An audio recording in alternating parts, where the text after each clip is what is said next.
Marie-Blanche.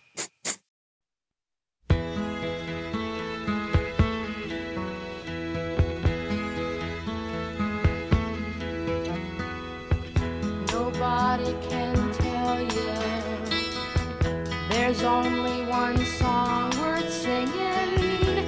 They may try and sell you 'cause it hangs them up to see someone like you.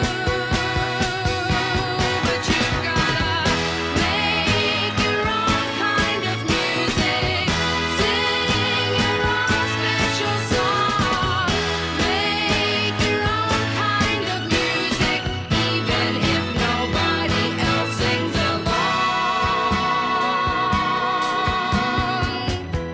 You're gonna be nowhere. Il faut toujours savoir dire non poliment. En tout cas, je pense que c'est l'une des leçons de l'épisode qui va suivre, épisode de Cash Out. En fait, c'est l'histoire d'un entrepreneur qui, 3 mois après avoir revendu sa boîte, va devenir le CEO du groupe qu'il a racheté.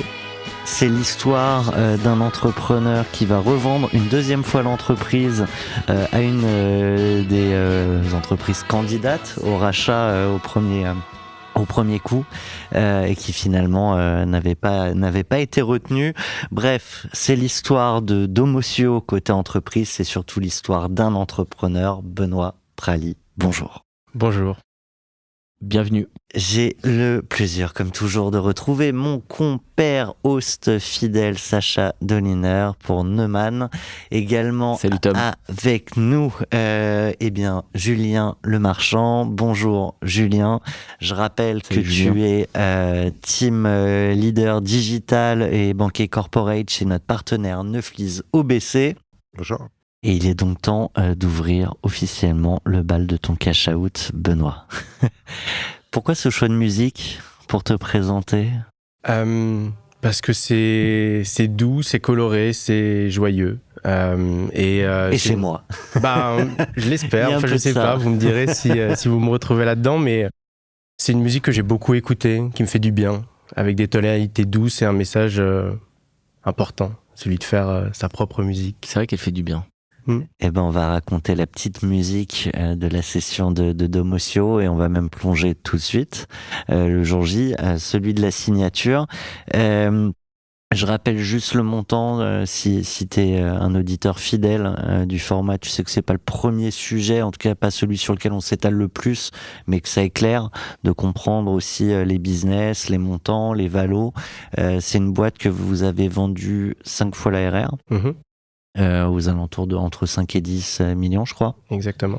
Et qui était spécialisé dans l'utilisation de l'IA à destination des formations pour en fait personnaliser, faire les bonnes recos des formations pour les individus qui allaient les suivre. Ça me rappelle le dernier épisode qu'on avait fait avec l'entrepreneur qui a cédé sa boîte de recommandations à Spotify. Ouais. Justement, c'est lui qui nous choisit musique. Je sais pas si ça t'a aidé à choisir les tiennes pour ton cash out. En tout cas, la musique que t'as choisie pour revenir sur le jour du signing, le premier, c'est Pulse Showdown.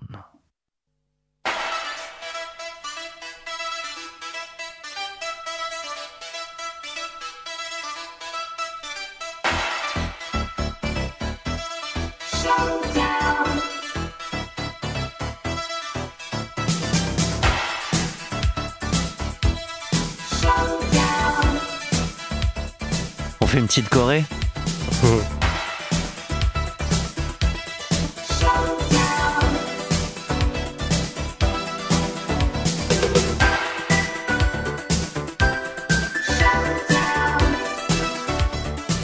Là, on t'imagine te lever, je vais vendre ma boîte. Ouais, il y a un petit peu de ça.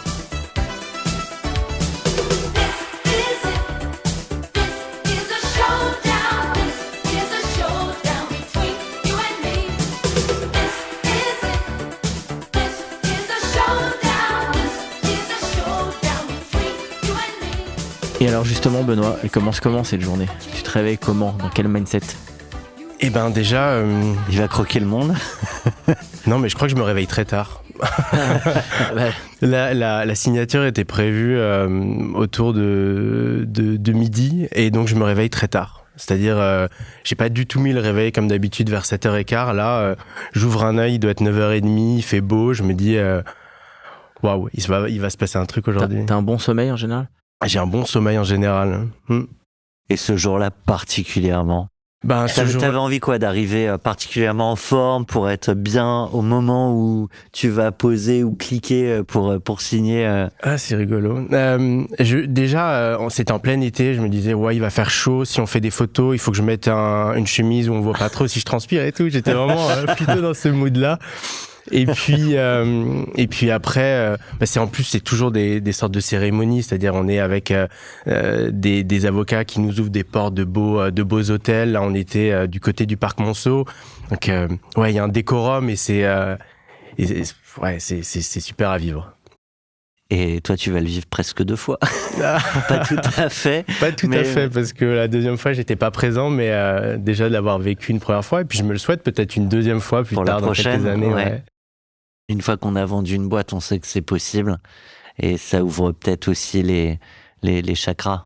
Ouais, tout à fait. En fait, on se rend compte que déjà, c'est pas une fin en soi, parce qu'il y a un après la vente, on continue à travailler avec celui à qui on a cédé. Il y a l'après-après. Il y a l'après-après. On en parle tout à l'heure, ouais. Et oui, en effet, on dédramatise un peu le fait de vendre. C'est un process hyper sain. On range sa chambre. On va regarder les papiers, on se dit, bon là, la facture, j'étais pas forcément... Ah, elle est là. Et donc, on est super content d'avoir tout mis en ordre et de passer le flambeau à quelqu'un. Et donc là, le flambeau, tu vas le passer autour d'une table, dans un bel hôtel particulier. Il y a qui autour de la table? C'est quoi l'ambiance? Que on a connu des épisodes et des entrepreneurs et des histoires de sessions où jusque dans les dernières minutes, c'est encore un peu la guerre. En tout cas, c'est encore les négos. Ouais. Ouais, et puis surtout dernièrement, des sessions assez récentes, on a connu aussi beaucoup de sessions qui se faisaient 100% en remote, tu vois. Là, t'as le cérémonial, t'as le contexte, c'est quand même différent, quoi. Ouais. C'était important pour nous. On est en 2022, je rappelle. On est en 2022, c'était important pour nous de tous nous rencontrer parce que c'était, mine de rien, un petit deal, et tous les gens qui allaient être autour de cette table-là allaient être amenés à continuer à collaborer et à travailler ensemble. Donc c'était un moment privilégié, tous ensemble, et aussi une sorte de consécration de tout le travail qu'on avait fait avant. Donc ça a été tendu. On a eu en effet des discussions et comme toujours. Négociations du SSPA, le fameux petit document d'une centaine de pages. Mais on y reviendra peut-être justement sur ces négociations-là. Mais on avait bien travaillé avant. C'est sûr qu'on y reviendra. Ouais. Mais c'est bien, t'es un auditeur fidèle.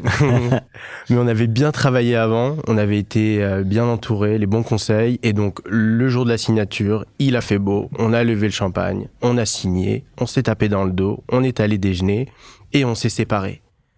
Et ce moment-là, il est un peu comme dans tous les films, on se dit, ouais, il se passe une scène, c'est incroyable ce qu'ils vivent. Il part, il se retourne, mais l'autre a le dos de fait retourner, puis c'est l'un qui se retourne. Ouais, il y a comme ça. nos rencontres avec Joe Black. C'est ça. Et puis après, parfois, on les voit aussi dans des scènes hyper incongrues où c'est très fort.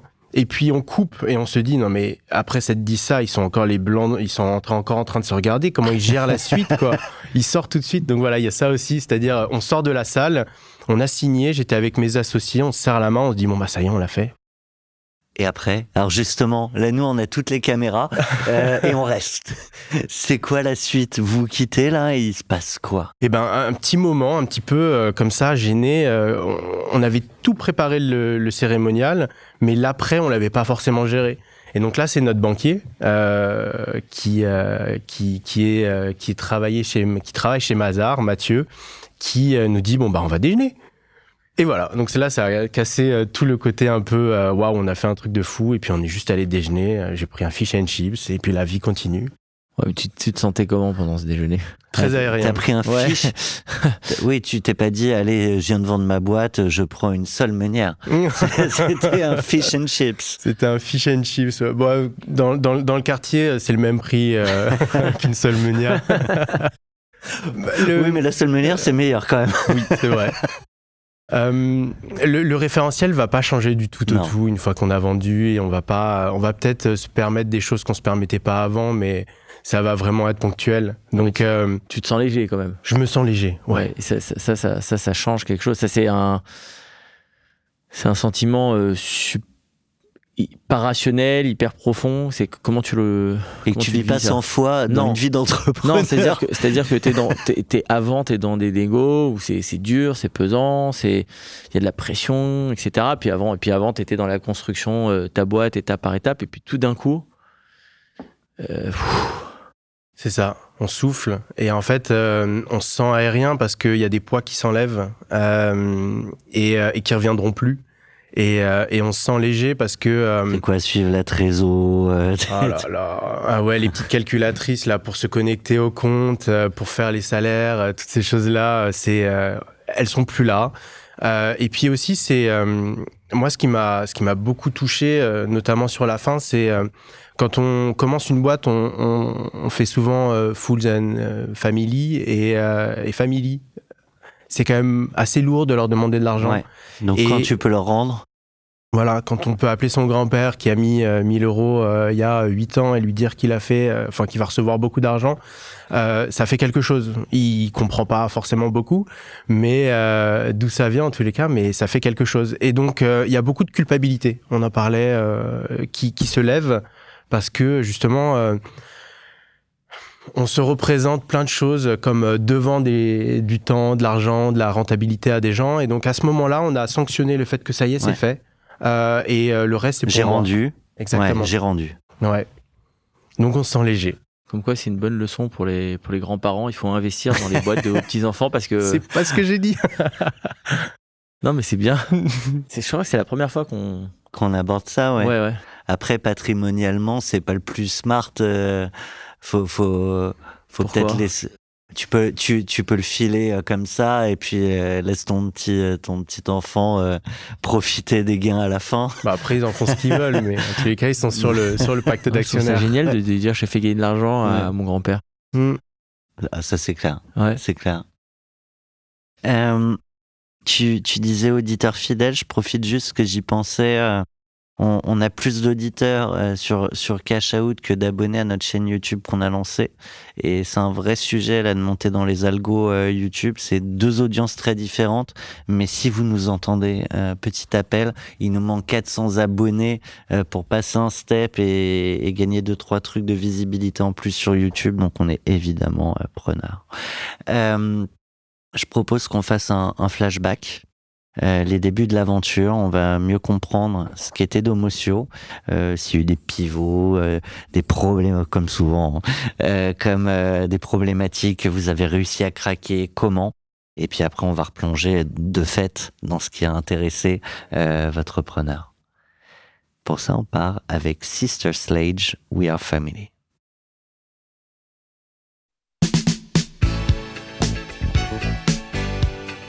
C'est doux, c'est chantant, Ouais. c'est joyeux. On fait pas mal Coloré. d'époques différentes là. Hein. On voyage un petit peu là.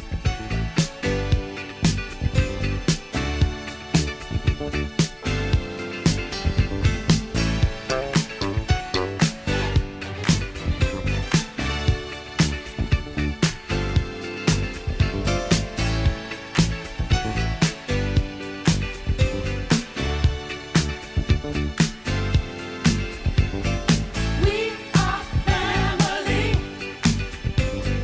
I got all my sisters with me. We are family. Tu peux chanter, hein, vas-y. Hein. Je vais pas oser. Everybody say, we are family. Thomas chante de temps en temps. J'essaye de me retenir parce que je sais que les équipes coupent pas toujours les fausses notes.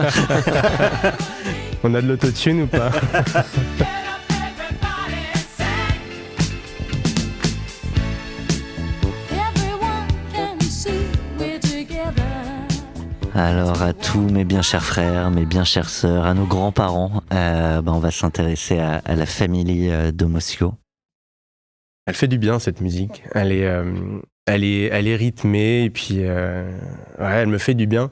Et la famille de Mocio, elle m'a fait beaucoup de bien aussi. C'est un super projet que j'ai démarré en 2012. Donc c'est ma première boîte. Ouais, une phase de 10 ans. Ouais. Souvent, on s'imagine, je lance la boîte, ça cartonne, je revends 2 ans après, c'est rare. C'est rare. Et puis il y en a beaucoup qui galèrent, il y en a beaucoup qui s'arrêtent entre-temps. J'ai beaucoup entendu que sur le marché des startups, sur 10 boîtes, il y en avait 7 qui mouraient, 2 qui faisaient un petit peu comme la mienne et une qui hyper scalait. Et j'ai fait... Au bout de combien de temps?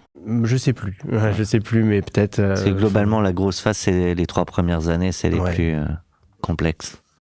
Ouais. Et non, j'ai eu la chance, je crois, un petit peu le brin de folie du début, en sortie d'école, de me dire, ok, je vais lancer ça, je vais essayer. Et c'est aussi la chance et l'opportunité de pouvoir faire confiance à des gens qui, au début, m'ont accompagné, m'ont financé, et que j'ai pu lancer ça, quoi. Et après, assez rapidement, on s'entoure de gens qu'on appelle des employés. Au début, quand on a 23 ans, on les appelle aussi des amis. Mmh. C'est difficile de se positionner par rapport à eux parce qu'on est à la fois le pote, l'entrepreneur, le patron. Les soirs ensemble, ouais. Et on est aussi celui qui paye les salaires, qui négocie, etc. Donc, assez complexe au début de se positionner, mais ça crée un groupe qui vit ensemble et c'est... Waouh. Personnellement, ça oblige à savoir trouver l'équilibre et à le partager entre quand c'est plus perso et quand là on est là pour parler du pro où il y a aussi des exigences qui sont attendues. Ouais. Et ça se fait dans un environnement de respect et comme tu le dis, d'exigence. Il faut comprendre qu'on peut être amis en dehors et même au boulot, mais que vis-à-vis de ce qu'on fait et vis-à-vis de nos clients, on doit être exigeant, la qualité doit être là, toujours la fiabilité, et la confiance n'exclut pas le contrôle non plus. Punchline. Ouais, j'adore ça. Je ne sais plus qui a dit ça. Mais j'ai aussi la peur évite pas le danger, tu vois, qui me revient en ping-pong là. Il y a Carl Lewis qui disait ça. Ok. Mon grand-père aussi. La puissance sans contrôle n'est rien. Ok. La mode passe, le style reste. T'as évoqué un pivot comme beaucoup de boîtes. C'était quoi le projet de départ sur lequel tu t'es lancé? Parce que il y a beaucoup d'entrepreneurs là qui nous écoutent, qui ont soit vendu leur boîte, soit qui sont en réflexion de cession. D'ailleurs, n'hésitez pas à nous envoyer des petits messages si vous voulez. On organise des échanges aussi avec nos invités. Et puis il y a aussi des entrepreneurs qui peuvent se lancer, mais qui sont contents d'avoir des tips que tu racontes quand t'as vendu et que tu peux tout raconter, que t'as pas forcément ailleurs. Et donc, la question du pivot, sur quoi tu te lances, mais en fait, comment tu comprends que c'est pas le bon modèle, le bon marché, le bon timing. Donc, c'était quoi au départ? Ouais, les signaux faibles, ils deviennent vite forts au bout d'un moment. On commence à les comprendre. Quand tout le monde te dit ta solution, j'en veux pas. Je crois pas. Donc je me lance sur les sujets de mémorisation. C'est-à-dire, pour moi, j'ai fait des études un petit peu très mainstream à la française avec une prépa et une grande école. Et en fait, je me suis toujours demandé ce qui faisait qu'on avait des différences au niveau scolaire et des facilités. Et la capacité à retenir. Et la capacité à retenir est fondamentale et super importante dans ce qui fait la différence entre des élèves qui réussissent scolairement et d'autres. Et donc, je me suis intéressé à ça d'un point de vue factuel, d'un point de vue donné, et j'ai lancé un premier produit qui aidait à la mémorisation des étudiants. Donc, c'était un système qui essayait de comprendre et de calculer quelle était la prochaine date à laquelle poser une question pour faire en sorte qu'on se souvienne de ce qu'on a appris sur le long terme. Un petit peu un Julien Lepers automatisé, quoi. Et tu reviens en prochaine semaine. Exactement. Et dans une semaine, je vais venir te reposer une autre question. Et donc, t'allais voir des clients, mais ils te rappelaient pas. Et donc, je suis pas allé voir des clients. Je suis allé flyer sur le salon de l'étudiant. Et donc là, j'ai commencé à comprendre tu à quel vendais point la solution en B2C. En B2C. Exactement. Wow. Et donc là, j'ai commencé à comprendre à quel point ça allait être compliqué. On a eu une belle traction. On a eu plus de 30 000 élèves qui se sont connectés. Alors, c'est des périodes tout le temps les mêmes. Premier bac blanc, là, tu as un pic d'utilisateurs. Sur un modèle freemium, on a eu 2 utilisateurs payants sur les 30 000. C'était même pas l'occasion de se payer un Big Mac. Donc, on s'est dit, voilà, ça va pas le faire sur ce marché-là. En revanche, on avait la persévérance de se dire qu'on avait quelque chose qui était pertinent. Ouais, exactement. Et on s'est dit, il y a des sociétés qui pourraient être intéressées d'avoir ces outils-là à destination de leurs employés en mettant leur propre contenu sur peut-être du réglementaire, de la sécurité, de la connaissance produit. Et c'est ce qu'on a fait. C'est intéressant parce que certains auraient pu se dire, j'ai des étudiants, je vais vendre ça à des écoles. Toi, tu vois le passage en pro corpo. Exactement, en B2B, parce que école, c'est vraiment un monde assez complexe. Oui. Où c'est difficile de savoir qui va payer. Est-ce que c'est l'étudiant quand il a 18 ans? Je crois pas. Est-ce que c'est les parents? On sait pas trop se positionner. Est-ce que c'est l'école? Mais dans ce cas-là, est-ce que l'école a aussi vocation à faire à pousser comme ça des solutions? C'est pas son rôle.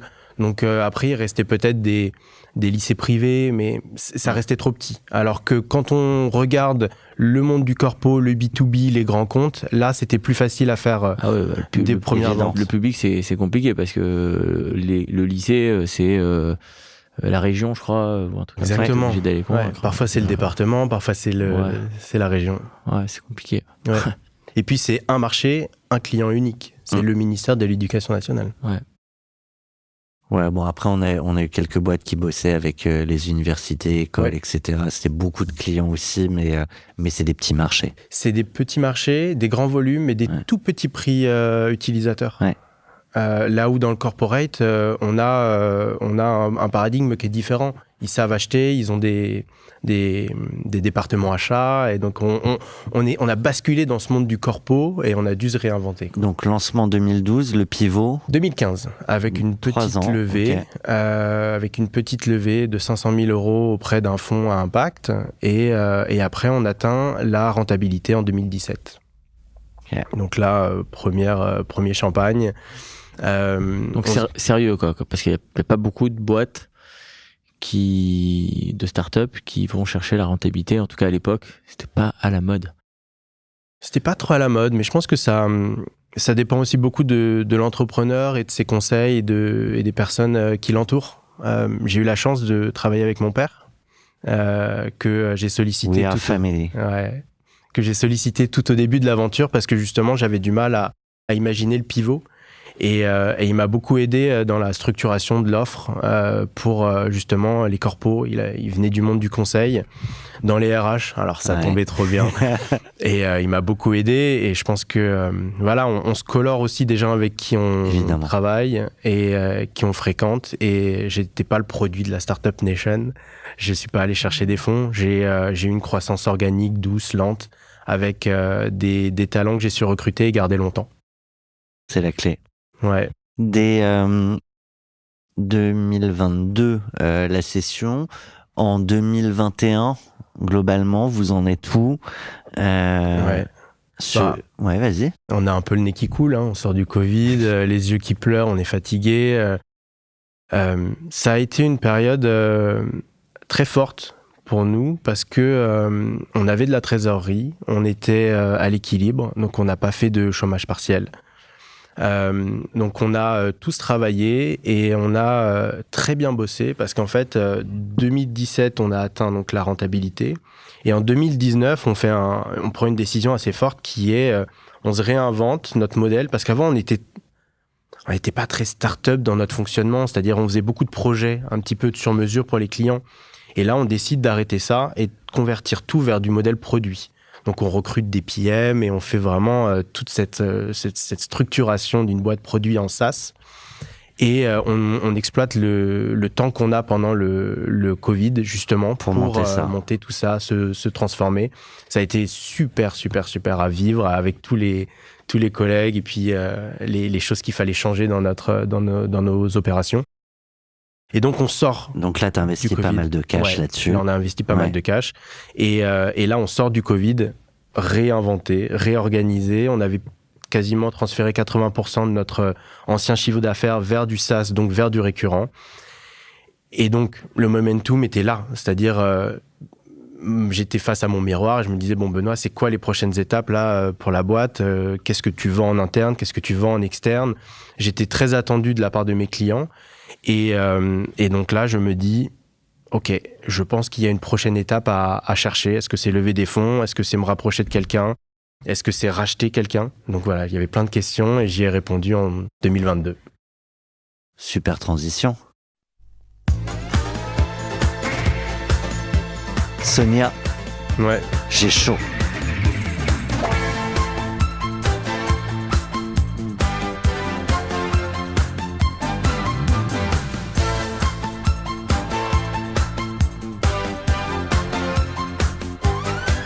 Je cours après quelque chose, un ailleurs que je trouve pas. Je crée des mondes, je fais des rêves, tout s'écroule chaque fois. Je voudrais plus bouder, être adulte, je n'y arrive pas. Je perds mon temps à douter quand je t'aime, t'es plus là. Je tourne pas rond, je cours même, cherche ma vie et j'ose pas. J'ai perdu le moral, je fais mon cinéma. Je déménage dans ma tête, y'a quelque chose qui ne va pas. C'est pas de blague, je suis pas belge, mais je m'effrite, je comprends pas. J'ai chaud, j'ai chaud, j'ai chaud. Y'a quelque chose qui ne va pas. Ça fait du bien d'avoir chaud un peu là. Ça dépend, t'as eu chaud? J'ai eu chaud, ouais. C'est- Ça dépend comment tu prends la chaleur, quoi. Ouais, quand il fait 3 degrés dehors en ce moment. Ouais, après, Ouais, faut c'est pas fini. s'approcher trop près du soleil non plus. Alors, c'est quoi l'histoire là de toute cette phase? On s'est arrêté. T'avais plusieurs routes possibles Ouais. pour l'entreprise et pour l'entrepreneur.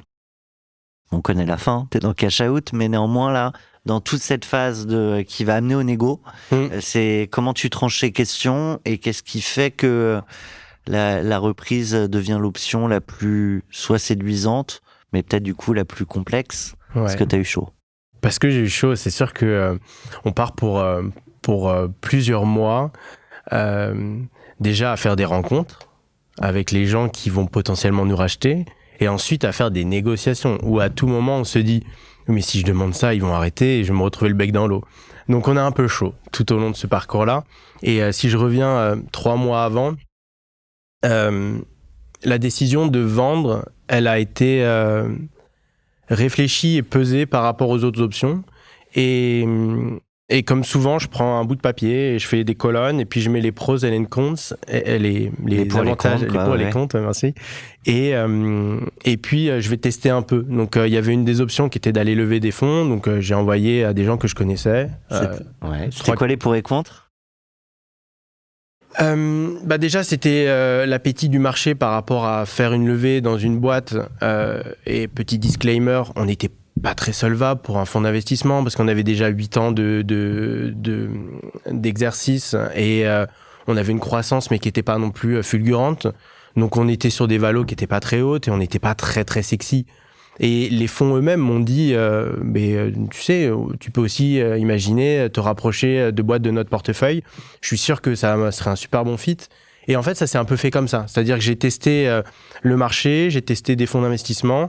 Et puis après, l'idée a commencé à germer de se dire, OK, ben oui, en fait, c'est pas une erreur en fait de se vendre, c'est pas une finalité en soi, c'est juste un rapprochement capitalistique et puis on fait un grand partenariat. Il y a des choses qui se passent entre-temps, parce qu'évidemment, on se retrouve à parler sous, on se retrouve à parler responsabilité. Mais j'ai commencé à l'envisager. Et après, je me suis dit, bon, comme souvent, j'y connais rien, c'est ma première, donc je me fais accompagner. Tout le monde le fait pas, beaucoup le regrettent, Ouais. pour ceux qui l'ont pas fait. Ah ouais, je sais même pas comment ils font. Hein. Et t'as dans cette phase où il va falloir décider du chemin à suivre, au-delà du marché, au-delà des fonds, avec qui t'en parles?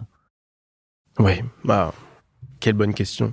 Bah Parce ouais. qu'en fait, il y a une Pardon. sorte de... Ouais, je pose des bonnes questions. Il y a une sorte de Pas du tout tabou. ce que je voulais Mm. dire. ouais. Il y a Pardon. une sorte C'est de un tabou. génie de la question. Ouais. Un génie de l'intro et de la question.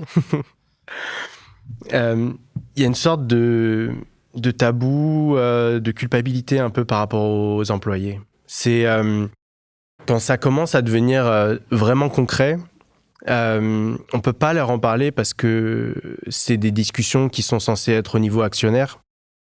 Et puis c'est potentiellement, ça peut ne pas se faire et t'as Bien la sûr. crainte après de redémobiliser aussi. Exactement. Ouais.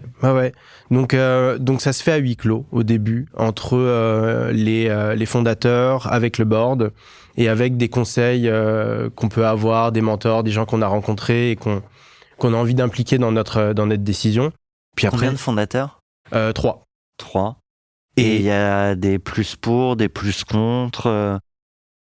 À ce moment-là, il y a que des pour. Il y a que des pour parce que la société a déjà quasiment 10 ans, que je suis le dernier à être encore actif et que mine de rien, le tempo est bon, quoi. Le timing est bon, le marché a probablement un appétit pour notre société et donc ça peut le faire. Je fais une parenthèse question, mais c'est des discussions qu'on a eues encore cette semaine avec des entrepreneurs. Dis-moi si tu veux répondre ou pas, mais vous étiez 3 fondateurs. T'en as qui vont partir, vivre d'autres aventures en cours d'histoire.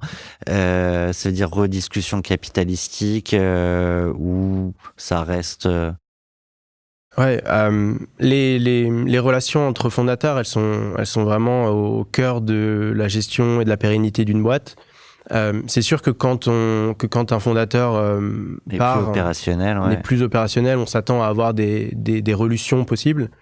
Dans mon cas, ça n'a pas été fait parce que les choses se sont pas parce que tu n'y as pas pensé, parce que tu t'es dit parce que c'est une société qui avait déjà 8 ans et que les clauses qui imposent ça, comme les clauses de bad liver, qui sont mal nommées depuis longtemps, sont mal nommées, mais étaient passées depuis longtemps. Donc contractuellement, il n'y avait pas d'obligation à le faire. Et après, c'est des discussions qu'on n'a pas forcément engagées et qui sont relativement complexes à engager aussi. Parce que, au final, quand un fondateur est resté là pendant 5, 6, 7, 8 ans peut-être et part, en fait, il a fait un peu le plus dur, quoi. Et c'est quand même une grande partie de sa vie. Donc, reluer derrière celui qui reste, ça semble logique, mais c'est pas forcément si immédiat que ça. Ouais. En tout cas, je trouvais ça intéressant de questionner le sujet. Je reprends le fil de l'histoire. Tu dis, au départ, tous les 3, on était pour. Qu'est-ce qui va amorcer la première discussion avec le groupe belge? Est-ce que c'est eux qui viennent? Est-ce qu'on vous met en relation? Est-ce que c'est un mail, un LinkedIn, un café? C'est une mise en relation par un de mes fondateurs, justement. Donc, c'est une petite industrie. Je pense que quand on veut vendre sa société, il faut pas aller chercher midi à 14h. Il y a plein de concurrents ou de partenaires avec qui on a travaillé et avec qui on a notamment créé des relations et qui savent à quel point on peut être sérieux, qui sont prêts, je pense, à ouvrir la porte et à discuter. Et ça s'est passé comme ça. Donc, c'est un de mes fondateurs qui me fait un message en me disant tiens, tu devrais aller parler avec telle personne, et donc je les rencontre. Et malgré tout, tu te fais accompagner de conseils, d'une banque d'affaires, etc. Oui, je fais vraiment la démarche d'aller chercher un professionnel parce que c'est un métier que je connais pas, que j'appréhende. Qu'est-ce que t'appréhendes ? La complexité administrative et c'est contractuel. Donc en fait, il faut avoir des gens qui savent bien nous conseiller rentrer et qui dans savent le détail, des clauses, des besoins, des attentes. Et puis j'ai parmi mon réseau beaucoup d'amis qui sont en banque d'affaires et donc je vois très bien ce que c'est que leur métier. Donc je me dis, et ils sont pas sur le niveau de deal que moi j'ai pu apporter. Ils sont vraiment sur des gros fonds, des gros deals, plusieurs centaines de millions.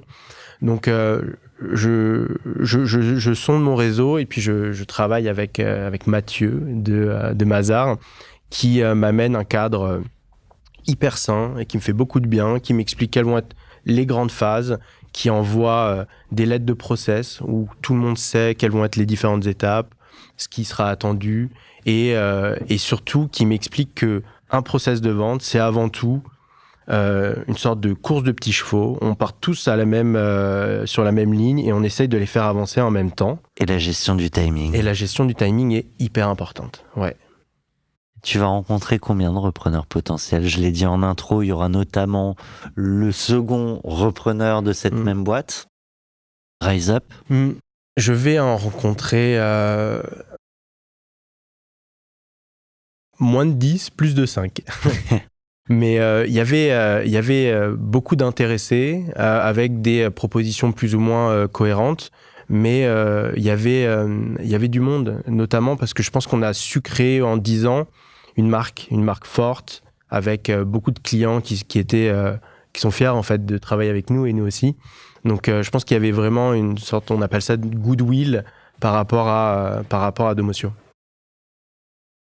Tu vas rencontrer les plus de 5, moins de 10. Le chiffre n'est pas confidentiel parce que ça n'apporte pas de grosses différences dans l'histoire. Les typologies de boîtes, est-ce que c'est toutes les mêmes? Est-ce qu'elles viennent toutes potentiellement chercher la même chose chez vous pour faire les mêmes choses, au moins sur le papier? Non. On va. C'est intéressant de comprendre sur un business comme ça, en fait, que ton métier, ta techno, ton savoir-faire, ta clientèle peuvent intéresser parfois des groupes aux activités très, très variées. Ouais. Voire même des groupes dont c'est le métier que de reprendre des boîtes qui font du SaaS et de les intégrer dans un écosystème ou de faire un boost marketing et ensuite d'imaginer faire une passerelle et dont le revendre après. Donc j'ai rencontré plusieurs acteurs. La majorité étaient des acteurs du secteur, de l'industrie, qui avaient comme vision d'acheter une brique technologique, de recruter des talents et d'avoir une sorte de push marketing vis-à-vis de leurs concurrents. Même si tu es accompagné, et donc ça permet de prendre un peu de recul aussi, dans toutes les rencontres que tu as faites, est-ce qu'il y en a eu, sur parfois même des micro-détails, tu t'es dit, voilà pourquoi eux, c'est sûr que non? Oui. Et c'est pas que des micro-détails. Je te demande pas de les nommer, mais de comprendre ce qui fait le... Ouais, non, bien sûr. Et en général, c'est même pas des micro-détails parce que on n'est pas en train de se dire j'ai un doute sur lui. Non, c'est vraiment une évidence. Ce qu'il veut faire, une évidence. Le projet qu'il veut pour mon entreprise, mes employés et moi, c'est pas celui que je veux. Donc, si c'est racheter la techno pour dumper l'équipe ou le contraire, quelqu'un qui dit moi l'équipe ou la techno, je m'en fiche, je veux juste les clients. C'est pas le projet. Ça aurait pu l'être, mais en tous les cas, c'était pas celui que je recherchais. Et puis d'autant plus si tu as plusieurs options sur la table, dont certaines qui cochent toutes les cases. Exactement. Et à l'inverse, est-ce qu'il y a un fit humain qui tout de suite te plaît plus? Alors, ça peut être le projet, mais est-ce qu'il y a aussi... est-ce que le fit humain, finalement, le projet, ça va pas un peu ensemble aussi, d'une certaine façon? Si. C'est, je pense que dans le monde professionnel, c'est avant tout des rencontres. Et là, on parlait de faire un partenariat capitalistique, c'est-à-dire on se met autour d'une table pour échanger nos visions, s'aligner sur le fait qu'on puisse y aller ensemble, et ensuite contractualiser ça avec un échange de parts, un échange de cash. Donc, il faut qu'on ait confiance, et clairement, l'humain joue beaucoup. La rencontre avec le potentiel acquéreur joue beaucoup. Et puis, quand on est fondateur et qu'on décide de vendre sa boîte, il faut qu'on commence à se projeter pour se dire « je travaille pour cette personne ». Cette personne va devenir mon CEO. Donc, c'est important ce fit. Et le temps du process, les 4-5 mois pendant lesquels on négocie et on se rencontre. C'est aussi le moment de projeter ça. Exactement. Et ça, on le fait pas toujours. Non. Et il faut vraiment prendre le temps de trouver une salle, de s'enfermer et de prendre le temps de parler. Est-ce que j'ai envie de passer X heures chaque semaine ou chaque mois avec lui ou elle Comment on va bosser ensemble? Comment on se comprend, ce qu'on partage, Donc, plusieurs rencontres. À la fin, il en reste globalement combien de sérieuses? À la fin, on essaye d'en garder 3 sérieuses pour avoir un référentiel de comparaison et pouvoir essayer de les faire avancer sur les différents points. Parce qu'il y a évidemment une question de valorisation, mais il y a aussi plusieurs points derrière qu'il faut négocier, qui sont de l'ordre de tout ce qu'on va appeler la GAP, donc tout ce qui va être les garanties actifs-passifs. Et donc, il y a... et puis la construction du deal aussi, parce qu'il y a une partie en cash, une partie en action, une partie en complément de prix. Donc tout ça, ça fait des critères sur lesquels, si on en a 2-3 à la fin, on peut vraiment fine-tuner. Il y aura 3 offres? Il y aura plusieurs offres. Plus que 3. Plus que 3. Donc vous en présélectionnez 3, mais il y en aura plus. Oui. le gap ou les différences entre la plus basse, la plus haute, si on parle de montant, est-ce que c'est relativement important? Et tu disais comment on organise entre le cash et l'equity. Pareil, est-ce que il y a des propositions vraiment le jour et la nuit, quoi? Les propositions sont très différentes. Ne serait-ce que dans la construction, c'est vrai qu'on avait des propositions qui étaient en full cash et d'autres qui étaient sur des systèmes donc cash, options, actions et complément de prix. Quand on regarde, après il faut comparer ce qui est comparable, mais on était quasiment sur des rapports 5 entre la meilleure offre et la plus intéressante. Et t'as choisi quelle offre? Pas la plus Pas la mieux disante. la mieux disante, mais celle qui Celle qui était la meilleure pourquoi? Enfin, sur quels critères, quoi? correspondait le plus à ce que moi j'avais projeté pour la suite, le fait de travailler avec eux, et surtout on est dans des deals où c'est pas on se serre la main et puis on se dit au revoir, c'est on se serre la main, je deviens actionnaire de la boîte au-dessus, et donc je suis intéressé au développement de la boîte qui est au-dessus. Donc il faut que je croie dans le produit de la boîte au-dessus, et il faut que je croie surtout dans la synergie qu'on va être capable de créer. Les due deals, elles sont dans les deux sens, quoi. Ouais. T'achètes aussi la boîte, quelque part. Exactement. Et donc pour moi c'était essentiel de comprendre quelle allait être la valeur ajoutée de Domotio chez l'acquéreur. Et en quoi est-ce que ça allait créer de la valeur, et en quoi est-ce que moi j'allais m'y retrouver, et mes employés également allaient s'y retrouver dans ce projet.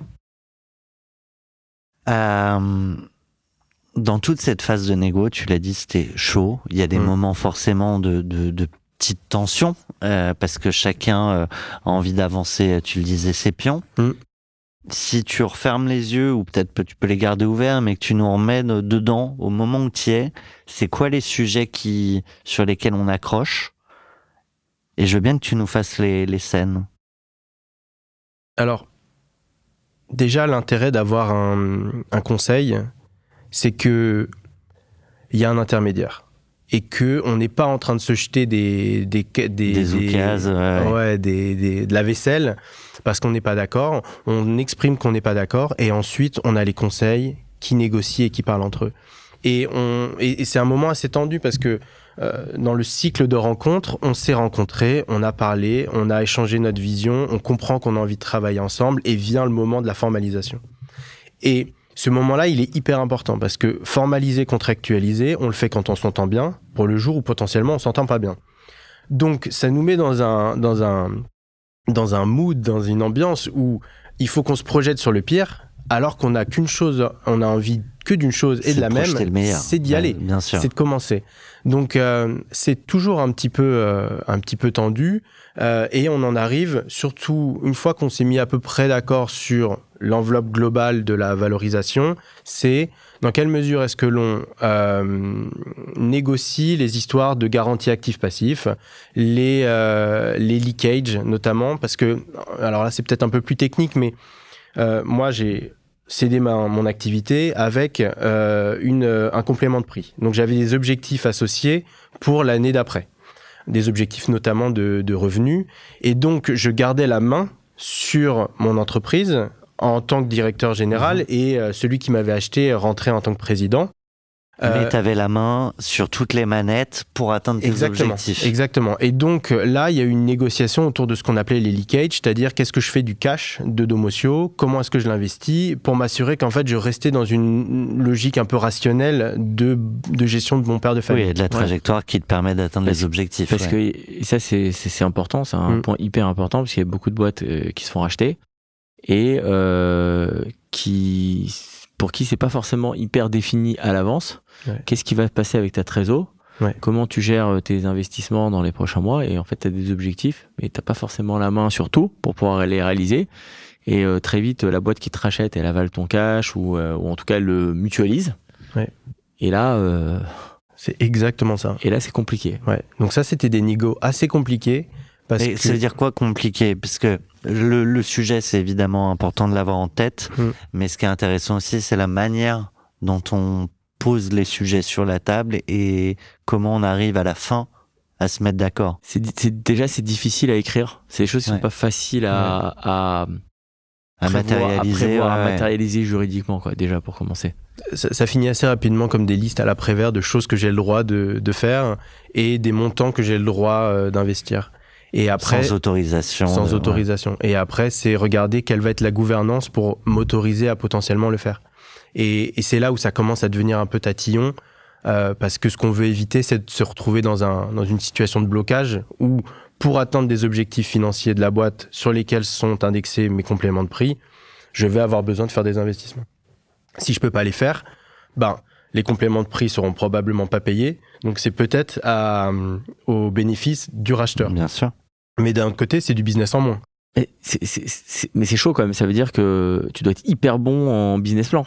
Et ça, tous les entrepreneurs le savent. On se plante toujours dans son business plan. Enfin, ce que je veux dire, c'est que l'année qui suit le rachat, ok, tu sais ce dont tu as besoin pour faire tes objectifs, etc. Mais celle d'après, si tu es sur 2-3 ans, c'est plus compliqué, quoi. C'est très compliqué. Mais c'est pour ça que, en tous les cas, nous, les compléments de prix, on les avait indexés sur des objectifs à 1 an. D'accord. Donc, on maîtrisait tout le PNL, on savait un petit peu quel était le pipe, on savait quels étaient les investissements à faire, les départs et les arrivées, donc je savais à peu près gérer mon budget. Mais c'était des objectifs à 1 an. Tu continues là, à ce moment-là, de raisonner en bon père de famille. C'est-à-dire tu survends pas un business plan sur plusieurs années, etc. En revanche, voilà, sur l'année que tu vas faire, tu maîtrises. Ouais. C'est intéressant. De toute façon, il vaut mieux le faire comme ça parce que on change de pavillon, on travaille avec et pour quelqu'un. Et donc, le pragmatisme et la vérité et le canal de communication ouvert dès qu'on a un problème, il faut en profiter, quoi. Parce que sinon, ça part au carton. Et il y a un moment où, déjà toi et puis peut-être avec tes associés, tes actionnaires, vous sentez que potentiellement le deal avec le repreneur final va pas se faire parce que soit vous avez plus envie, soit vous craignez que lui n'ait plus envie. Oui. Bien sûr. Ça arrive souvent. Ouais. Ça arrive souvent, mais je pense que c'est un petit peu le cas dans toute négociation. On se monte le bourrichon en se disant je demande trop, ou alors là-dessus, il faut que je sois intransigeant. Et au final, une bonne négo, c'est quand les deux parties se séparent. À la fin, ouais. Non, justement, un peu mécontente. C'est-à-dire, si on a fait une bonne négo, c'est que tout le monde a un peu lâché, tout le monde a un peu gagné, et donc que tout le monde est sorti un petit peu frustré. Ça, c'est une bonne négo. S'il y en a un qui est content, ça veut dire que l'autre est pas content. Donc, si on est tous les deux frustrés, c'est bien.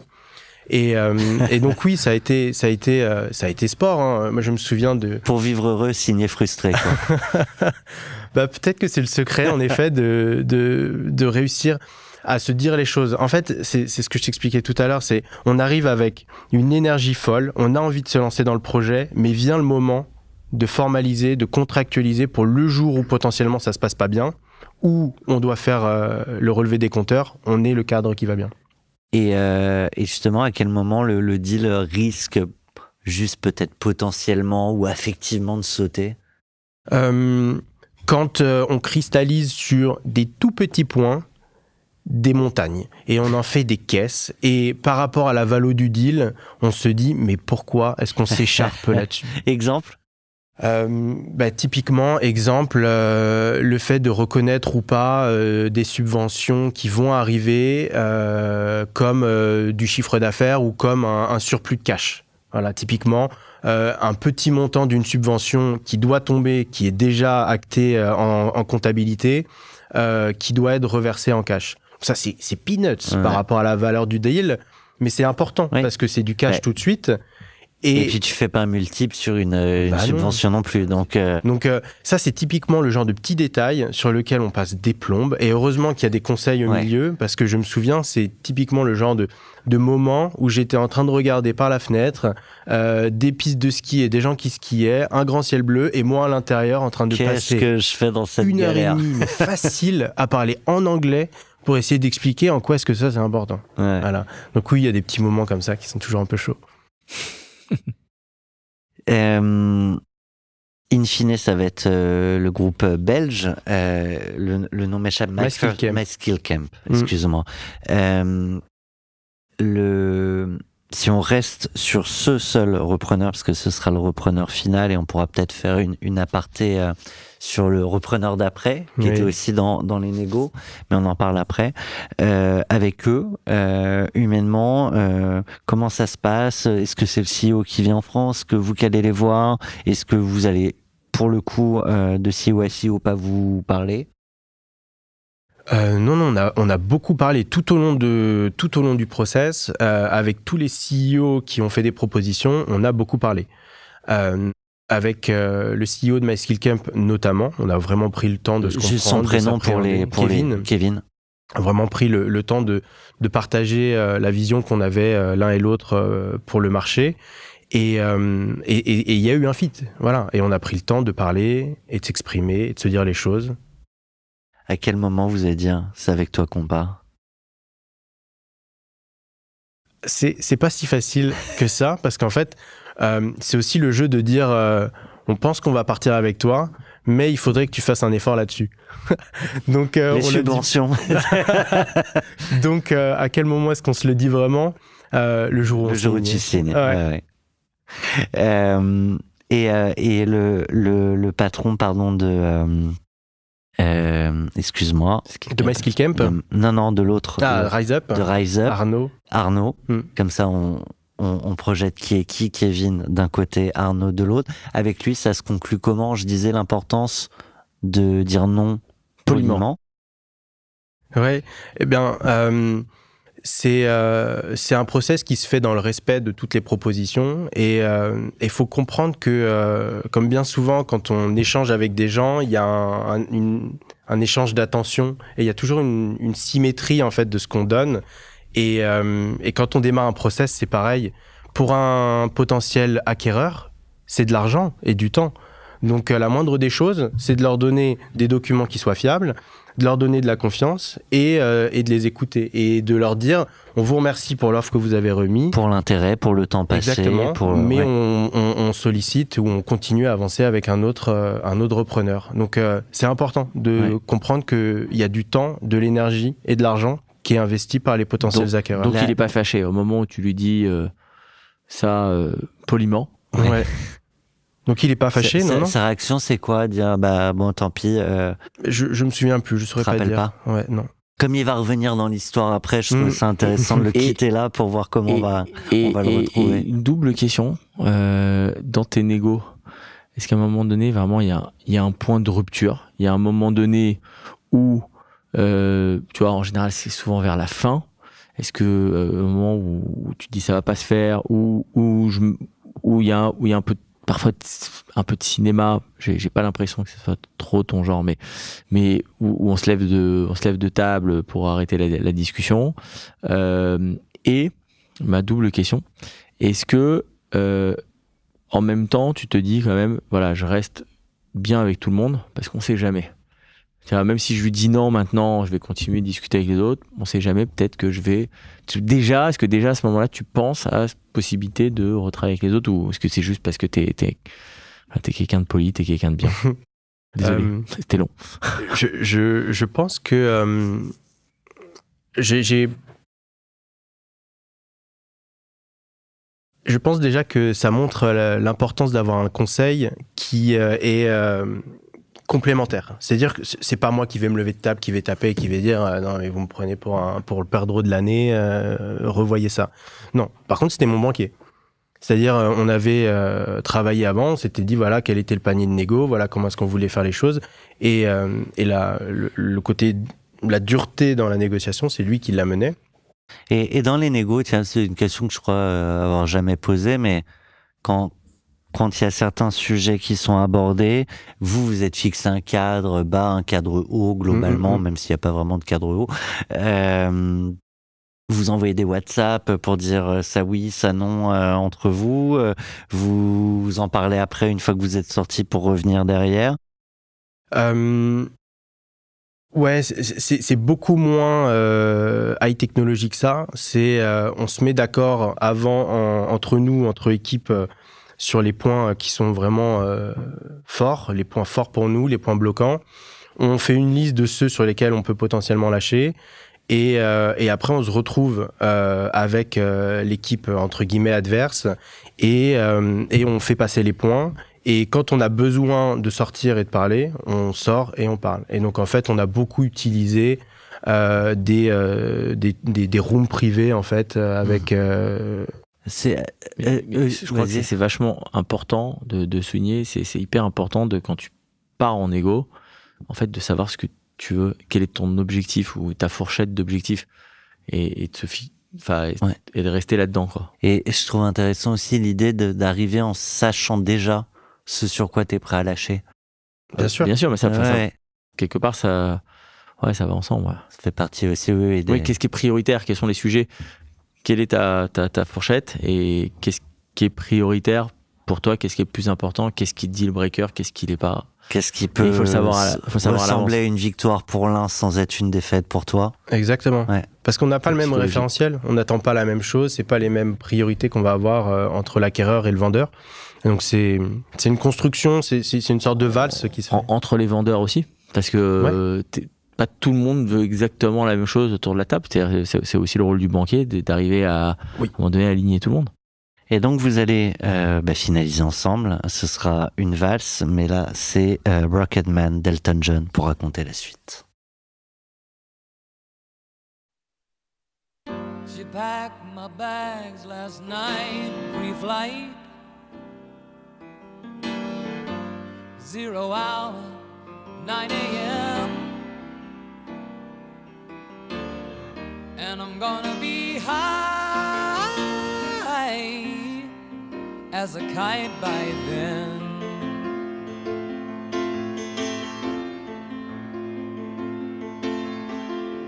I miss the earth so much, I miss my wife. It's lonely out in space on such a timeless flight.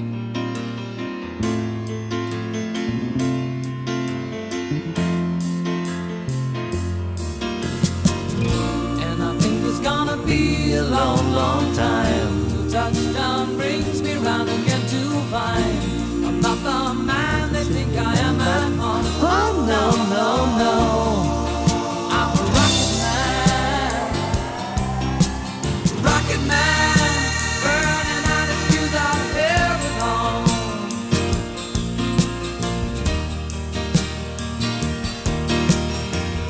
And I think it's gonna be a long, long time till touchdown brings me round again to find I'm not the Donc là t'embarques dans une fusée.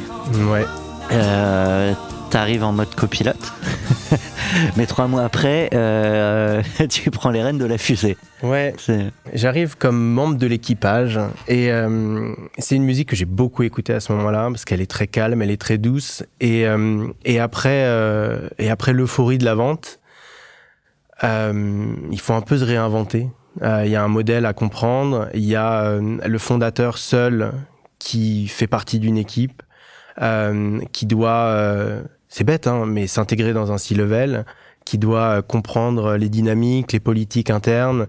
C'est un groupe belge, uniquement présent en Belgique, également en France. C'est un groupe qui est basé à Bruxelles, mais qui opère en remote first avec 100 collaborateurs, donc partout en Europe. Ouais. On avait même qui était en Thaïlande, c'était un peu compliqué avec les décalages horaires, et qui vendait principalement sur le marché Benelux France. Et eux, leur boîte, elle fait quoi? On l'a pas dit.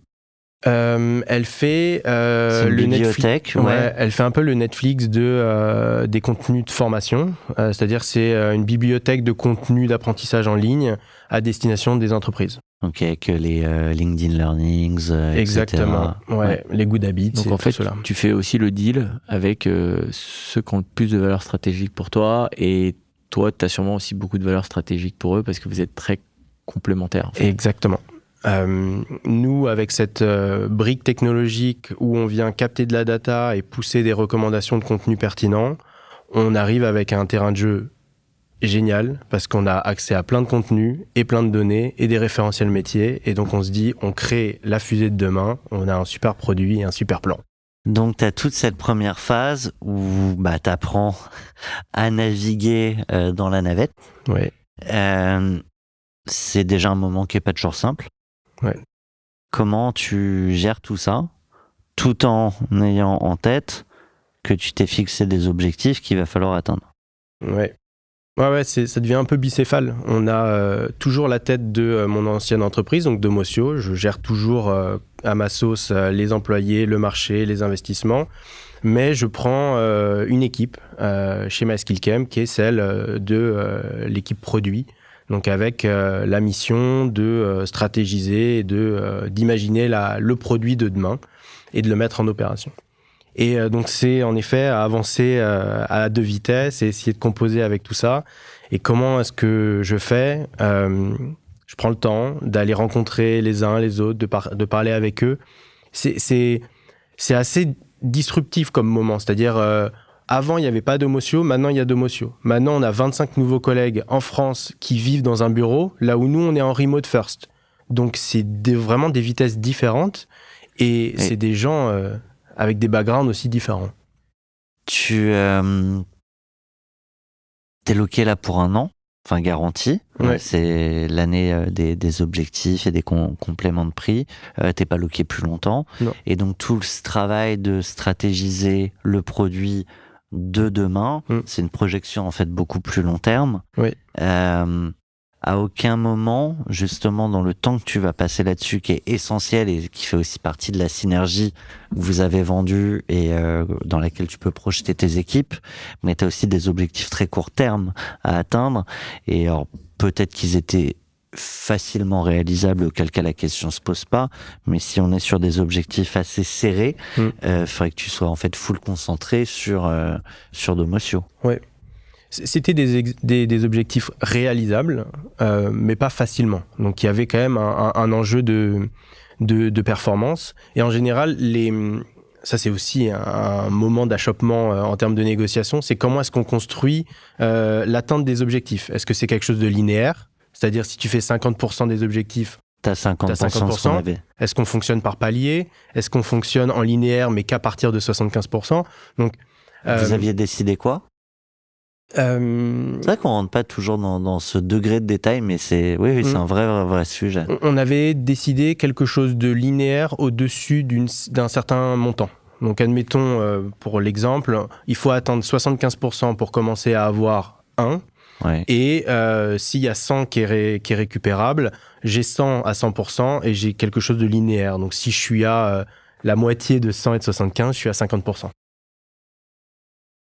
C'est important de faire ça. Ouais. C'est important de pas mettre des paliers en fait hyper violents où t'as rien si t'atteins pas ton objectif. Et ça, ça arrive beaucoup. Enfin, moi, je vois beaucoup ou à 10 000 euros, t'es juste en dessous du palier. Ouais. Voilà. Et t'as rien parce que en fait, t'as négocié juste l'objectif.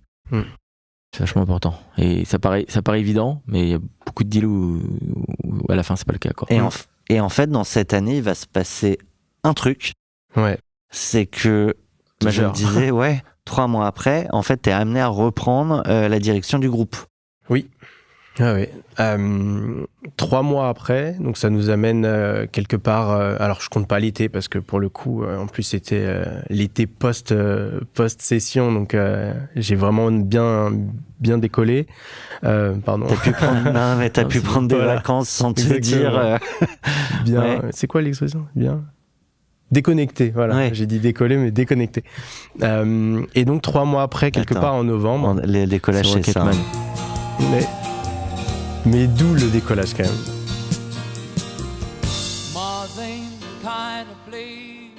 Donc quelque part en novembre, commence à y avoir beaucoup d'agitation au niveau de la société qui m'a racheté, donc MySkillCamp, parce que on a des difficultés financières et un actionnariat qui est dans une logique de vouloir revendre la société.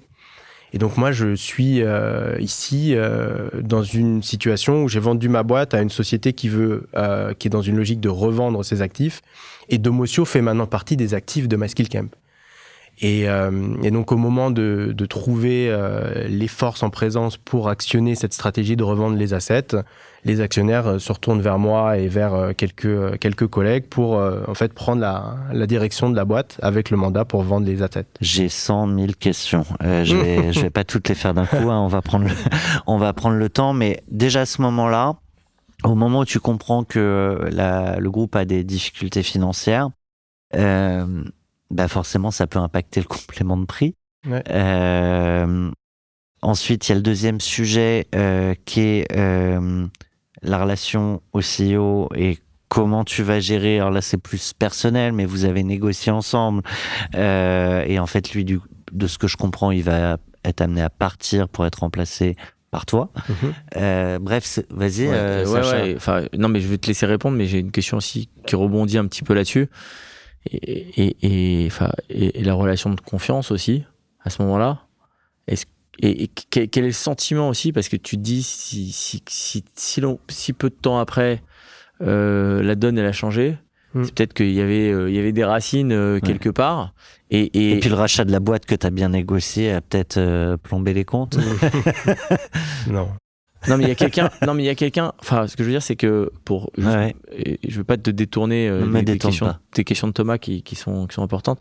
Mais voilà, est-ce qu'il y a pas un moment donné aussi où tu te dis, mais en fait, lui, il avait toutes les cartes en main et au moment de la négo, et moi, j'avais qu'une partie. Il y a des choses que je savais pas.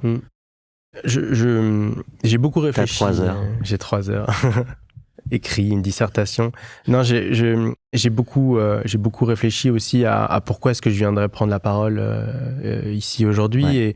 Et c'est surtout pour témoigner, pour remercier les gens qui m'ont fait confiance, les gens avec qui j'ai travaillé, que j'ai employé. Et je j'ai pas du tout de ressentiment par rapport à cette situation-là.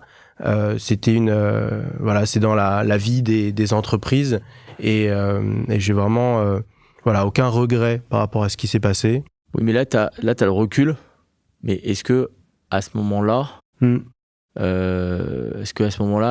qu'est-ce qui traverse la tête, quoi, t'as pas un doute, tu te mets pas à tout vérifier, à tout un stress, quoi. Ouais, si, évidemment. On est dans une situation de crise et je pense que toute personne ayant déjà été mis en face du mur, se raccroche à ses valeurs vraiment profondes. Et donc là, quand j'ai été face à ça, je me suis rattaché à une valeur pour moi qui est très forte, c'est la justice et l'humanisme. Et donc c'est une situation où je me suis dit, il y a quelque chose qui, pour les employés, pour les clients, pour les actionnaires, n'est pas forcément... peut mettre en risque les promesses que j'ai faites, l'histoire que j'aurais projetée. Voilà. Et donc, par rapport à eux, par rapport aux engagements que moi, lors de la vente, j'ai pris par rapport à mes employés, à mes actionnaires, etc., je me suis dit, cette situation-là, il faut que j'y fasse quelque chose. Il faut que je me lève et il faut que je donne, entre guillemets, de mon temps, de mon énergie. Et c'est ce que j'ai fait. Et donc, c'est pour ça que j'ai accepté ce mandat. C'est pour, entre guillemets, rectifier un peu le tir et essayer de contribuer à trouver les solutions. Exactement. Et dans la relation plus personnelle que tu avais créée avec le CEO, Kevin, c'est une passation qui est facile, qui est lente, ou est-ce que c'est très... Alors brutal est peut-être pas le mot, mais en tout cas rapide. Et comment vous arrivez à gérer entre la relation que vous avez créée et puis à un moment les obligations de la situation qui vous amène à... La relation était fluide et facile dans la mesure où la situation financière de la boîte et la volonté de revendre les actifs de la société, il était encore propriétaire de la société, donc c'était aussi dans son intérêt, bien sûr. dans ses intérêts, de trouver une solution commune et qui aille dans l'intérêt de tout le monde. Donc ça s'est très bien fait.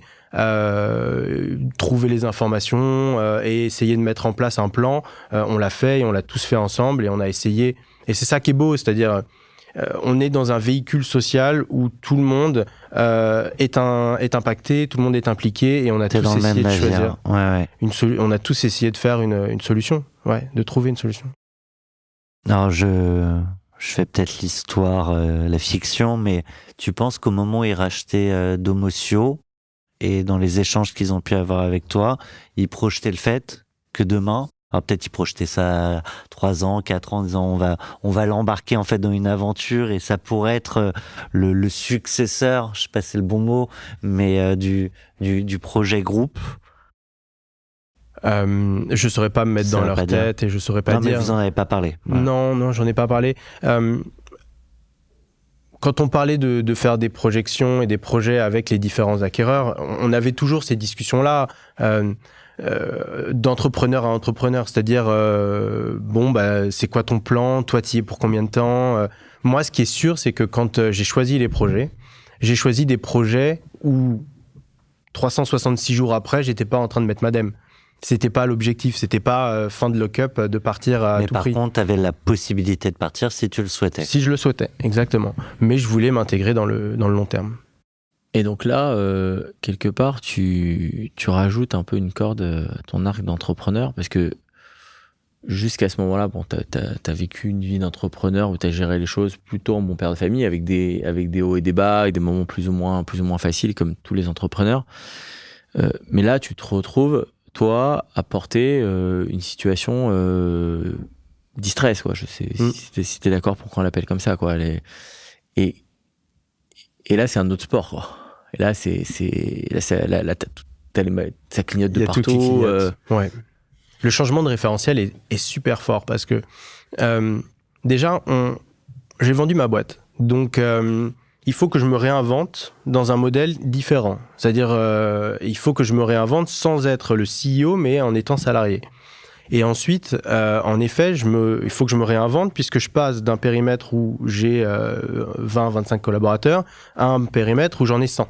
En remote, en plus. En remote. C'est un autre sport. Et le niveau la façon de gérer une équipe et une structure de 100 personnes, c'est complètement différent. Et d'autant plus que les 75 autres personnes, tu les as pas recrutées, t'es pas encore rentré dans le détail de ce que chacun fait. Exactement. Ouais. Ouais. Et en remote first. Donc, il n'y a pas cette proximité que moi, j'ai pu avoir tout du long avec mes employés de Domocio. T'essayes de les réunir, ou enfin, au moment Bien sûr. où comment tu fais pour je sais pas, est-ce qu'il y a une situation un peu de crise où tu dis bon, tout le monde se réunit, Bien sûr, tout le monde se réunit, tout le monde est engagé, tout le monde est impliqué, tout le monde comprend le chemin qu'il va falloir faire à partir de là pour remonter. Ah bah, c'était une petite question un peu vraiment concrète. Est-ce que physiquement tu les réunis, ou est-ce que tu crées un outil de communication encore plus fort pour rapprocher les gens, parce que tu passes en mode, t'es en distress, tu passes en mode commando, quoi. Oui, après, faut pas non plus. Je pense que c'est aussi le rôle de celui qui garde le cap, de pas stresser diffuser tout le monde, le stress à tout le monde. Donc, c'est communiquer de façon très claire sur les directions à prendre et les réunir, parce que c'est important en effet de se voir et de recréer du lien. Après, on ne partage pas toutes les informations à tout le monde, juste le bon niveau d'information pour qu'on puisse aller dans la bonne direction. D'accord. Et tu parlais de physique, et ça m'a fait penser à une chose, c'est que il faut pas sous-estimer l'impact que ça peut avoir sur les dirigeants, mais aussi sur les employés. Et je pense que collectivement, ça a été une période assez compliquée. Moi, j'ai pas beaucoup dormi sur cette année-là.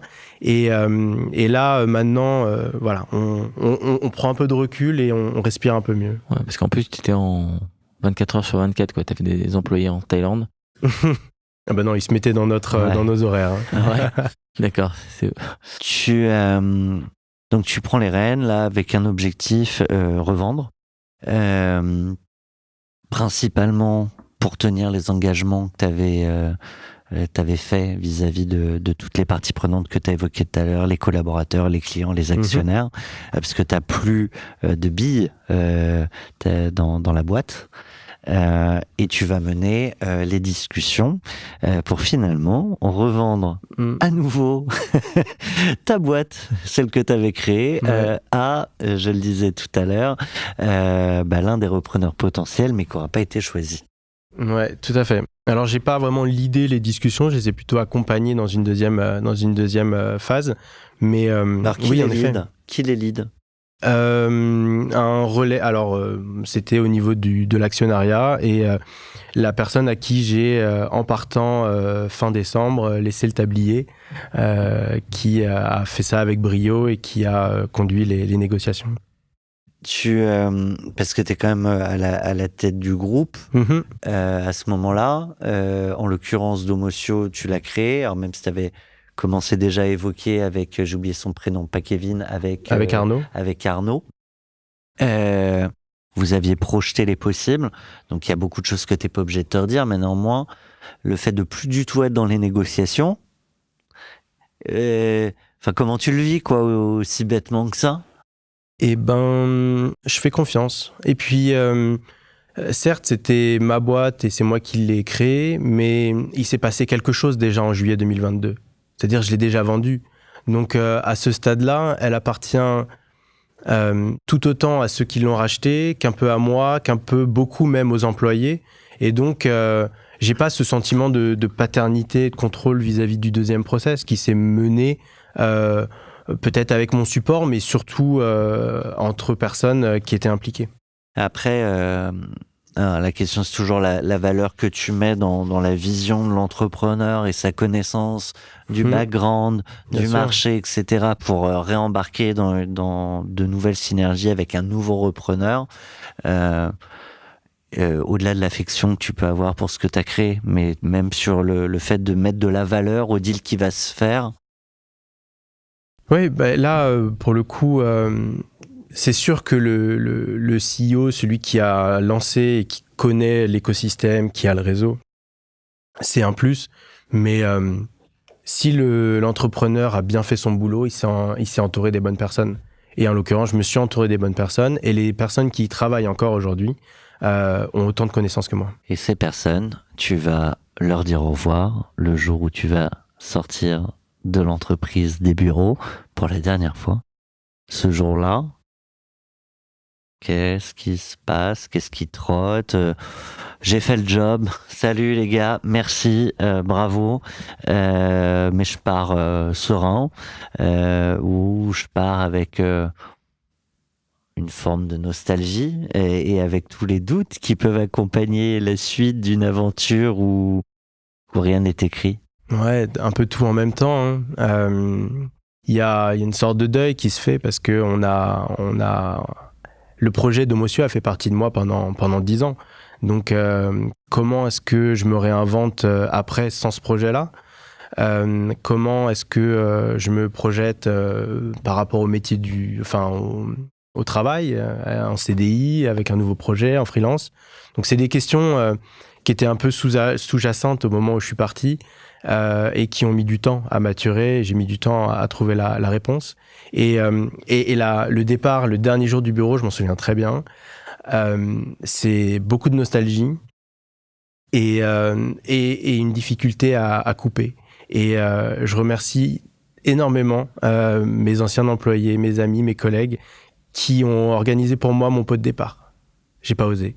Ouais. J'ai pas osé l'organiser. Je me suis dit, en fait, ça vient trop sanctionner la fin et ils l'ont organisé pour moi.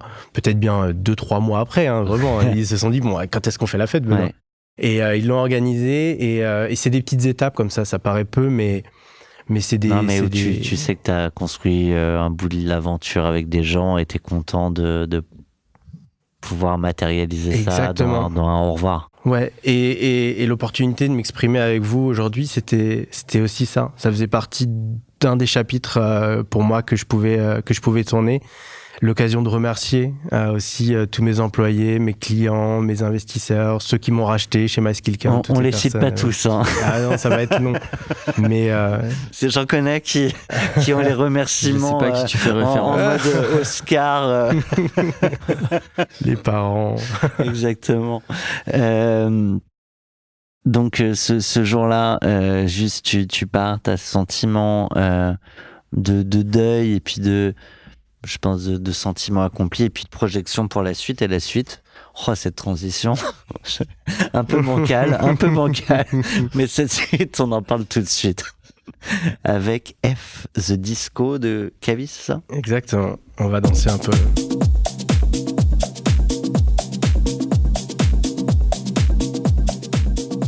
Tiens, on peut arriver le matin de Cash Out pour un tournage un peu fatigué, mais très vite on reprend le. Ah oui. Elle est faite pour ça, la musique. Ouais.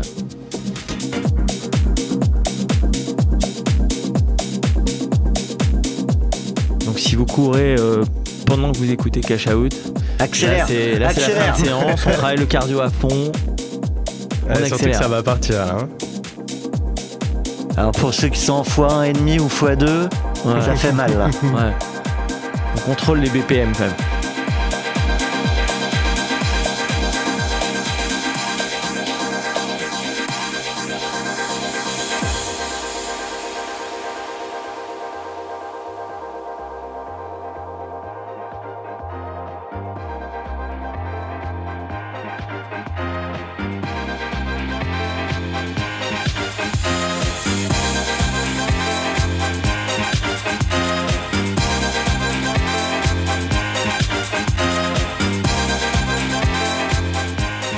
Bravo pour le remix. On baisse encore un tout petit peu le son, mais on le garde en fond pour comme ça on garde le rythme. Du bien. Hein. Parce que je vois le timing en plus qui file. Nouvelle vie. Ouais. Et là, pour le coup, sans faire d'auto-promo, il me semble qu'à ce moment-là, c'est feuille blanche. Ouais. Tout n'est pas écrit. Tout n'est Wow. pas écrit. Exactement. D'habitude, Quel c'est les instant autres qui promo. la font. Là, je l'ai pris. Hein, je l'ai pris. Ouais, non, tout n'est pas écrit. On a déjà on a du temps devant soi. En fait, c'est fou, mais quand on est entrepreneur, on n'a pas forcément tant de vacances que ça. On n'a pas forcément tant de temps de cerveau disponible que ça non plus. Et là, on en a. Donc j'ai pris mon vélo, j'ai fait une bonne partie de la côte atlantique, j'ai un peu explosé mon bilan carbone, mais voilà, c'est un moment assez privilégié où on a du temps, on réfléchit, on fait de l'introspection, on retourne voir sa psy, et on essaye de comprendre voilà, ce qui nous anime, ce qui nous stimule, pourquoi est-ce qu'on a envie de faire les choses. Et on se ressente sur des valeurs, voilà, avoir de l'impact, faire des choses pour le bien commun. Et on se pose la question évidemment, est-ce que je crée quelque chose à nouveau? Est-ce que je prends un nouveau projet en route? Est-ce que c'était de la chance la première fois? En tous les cas, Cette question, c'était tu te la une poses? opportunité. Est-ce que c'est un brin de folie, je pense, un brin de folie qui peut être là à certains moments. Je crois que c'est Steve Jobs qui disait que en fait c'est ceux qui ont la folie de croire qu'ils peuvent changer le monde qui le font vraiment. Donc je pense qu'il y a une sorte de naïveté au début et cette folie aussi qui était là. Elle va probablement revenir, mais avec quand même beaucoup d'énergie laissée sur les derniers kilomètres là avec My Skill Camp en 2023. Mais des projets, il y en a plein. Et puis on en parle de plus en plus aujourd'hui, tout ce qui est green tech, climate tech, il y a énormément de... Benoît, t'es écouté là par des milliers d'entrepreneurs. De temps en temps, nos invités reçoivent des contacts, des questions de la part des auditeurs, mais c'est pas les seuls entrepreneurs à qui tu parles déjà. Et il me semble, Julien, que c'était en partie là-dessus que tu souhaitais interroger Benoît. Ouais, exactement. J'ai vu que tu as intégré Badge, le réseau de des grandes écoles. Et je me demandais, au regard de ton parcours d'entrepreneur qui est plutôt un profil bon père de famille, avec une croissance organique majoritairement autofinancée, quel conseil tu donnes le plus souvent aux entrepreneurs qui vont te solliciter? Oui, c'est vrai que le fait de devenir business angel, c'est aussi la capacité de rendre du temps à cet écosystème et à essayer d'éviter des erreurs à ceux qui se lancent ou même à ceux qui sont un peu plus experts. Et on en fait quand même avec plein de bons conseils. Exactement. On est juste mieux éclairé. C'est ça. Et donc, si je devais faire un top 3 des conseils que je donne en commençant par la fin, c'est compliqué, c'est de faire la distinction entre entêtement et persévérance. Il faut être persévérant, il faut pas s'entêter. Il faut être en capacité d'écouter pour ça. Et donc le deuxième conseil, il est assez relié à celui que je viens de donner, c'est de bien s'entourer. parce que on a autour de nous un réseau, des gens qui nous disent des choses et il faut être capable de les écouter. Et donc, pour moi, la première qualité que je conseillerais à un entrepreneur, c'est d'être pragmatique. Tu le présentais en introduction, c'est le fait d'être bon père de famille. Pour moi, c'était vraiment important. On a la responsabilité d'employé, on a la responsabilité de client, on a la responsabilité d'actionnaire. Et cette responsabilité, elle nous oblige à avoir les pieds sur terre, à être pragmatique et à accélérer au bon moment. Voilà. Ça reboucle le pragmatisme avec le premier conseil, la persévérance versus l'entêtement. Je pense que sur le papier, on est forcément tous d'accord. La vraie question, c'est quels sont les signaux faibles ou forts qui font que tu es capable de faire la différence entre les deux. Exactement. Ouais, c'est une nuance qui est difficile à cerner et malheureusement, on s'en rend compte toujours un peu trop tard.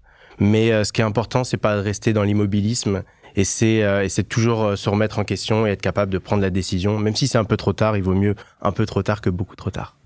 On vient d'évoquer ta casquette de BA, de Business Angels. La question, c'est quelles sont les autres casquettes que tu portes déjà ou que tu envisages de porter. T'évoquais des réflexions dans la green tech notamment, mais tout ça est peut-être pas encore complètement figé. Donc, à quoi ressemble ton quotidien aujourd'hui? Mon quotidien aujourd'hui, c'est... Pas de question. T'as fait quoi hier?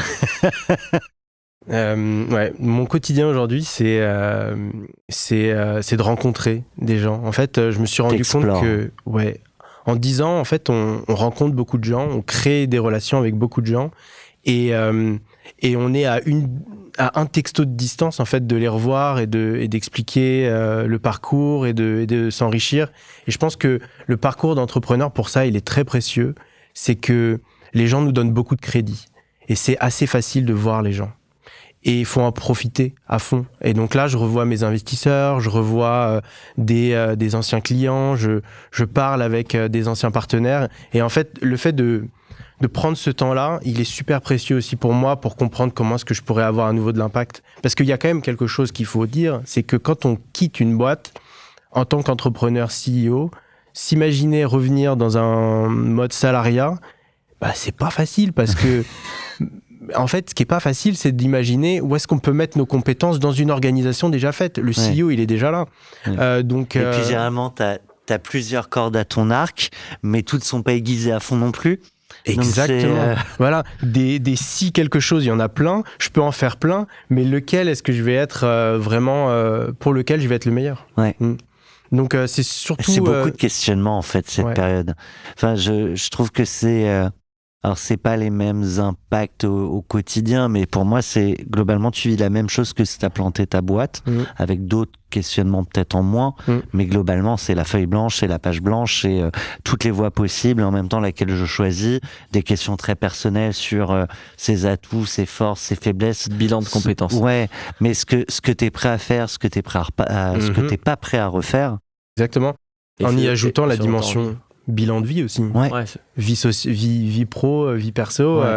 Les renoncements que tu as dû faire pour ta première boîte, pareil que... Même sans les concrétiser à certains moments, en effet, c'est des renoncements un peu latents, un peu tacites.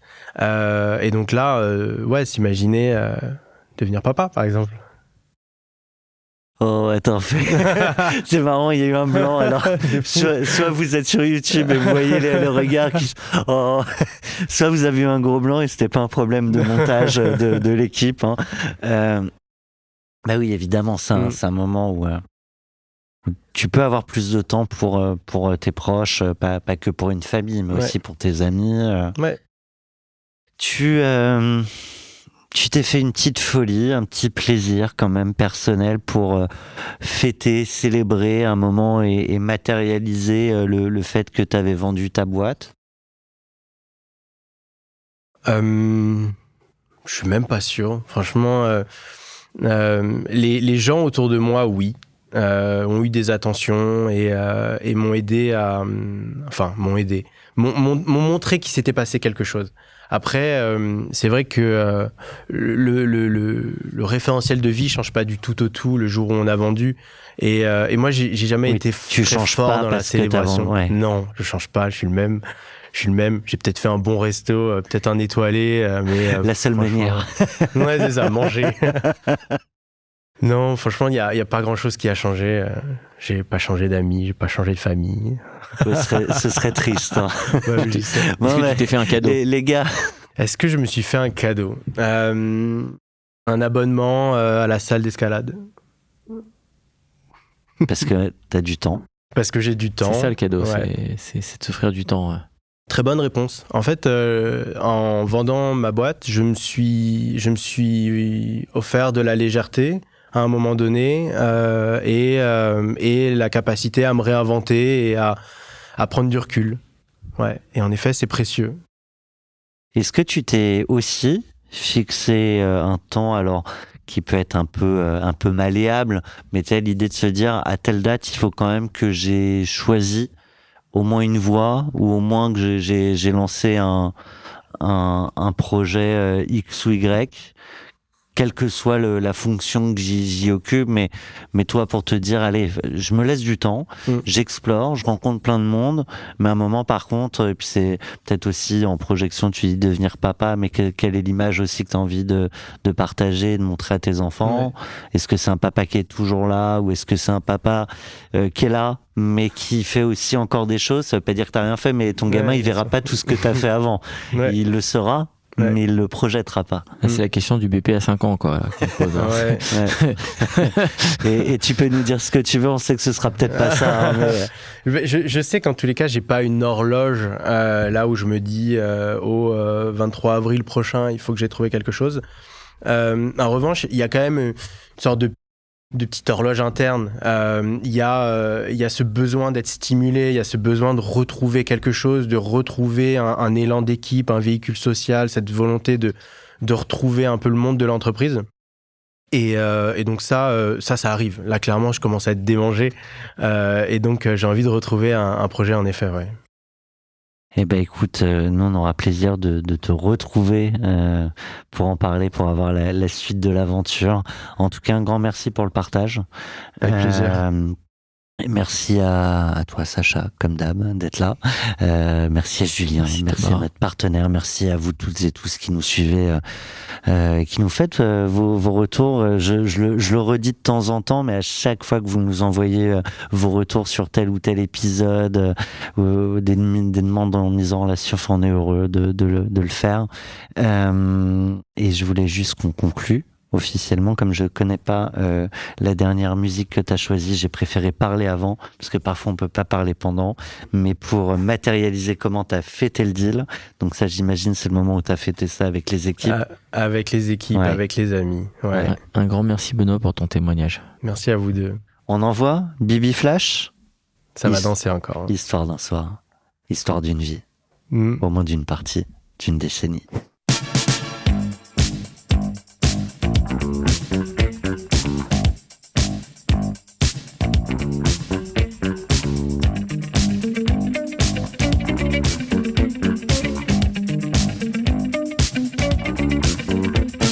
Qu'est-ce que tu fais ce soir? T'as un rencard ou tu viens dîner chez Edgar?